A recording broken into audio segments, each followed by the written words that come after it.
Helping everyone across the world. When Maggie Dahlstrom was in college, she says a place right here in Columbus caught her eye. Now she works there. 10 TV's Bryant Somerville explains how she's doing big things. Acceptance. What we always want others to give us, yet we often fail to give ourselves. Right now.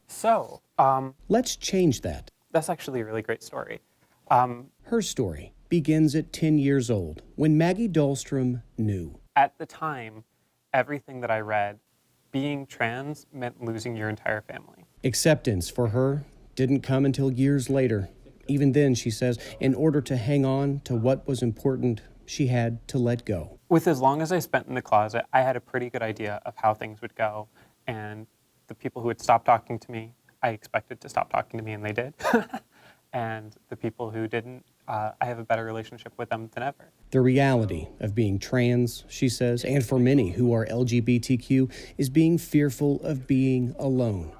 But she was never alone. Not really. She always liked reading.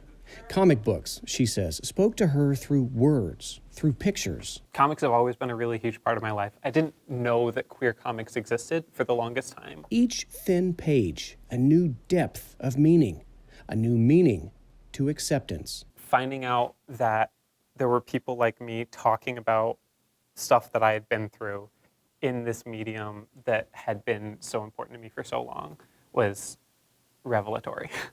A revelation found within herself that she's now giving to others. They're the first lesbian comics written and drawn by lesbians. At the Billy Ireland Cartoon Library and Museum, the largest collection of comics and cartoon art in the world, Dahlstrom, through a 10-week Ohio State undergraduate research library fellowship, is now researching hundreds of queer comics. And she will be creating a web resource of queer literacy in history. If you don't know what's going on, having comics can be tremendously helpful to organize your thoughts and put it on paper and find other people. Helping to dispel ignorance and false notions while bringing positivity to the online conversation. Queer people deserve basic rights. Queer people deserve to see themselves in media and to not have to wonder what's wrong with me.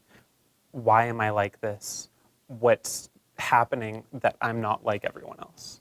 Because being queer is normal. Being queer is okay. Helping others give to themselves what they never needed from anyone else.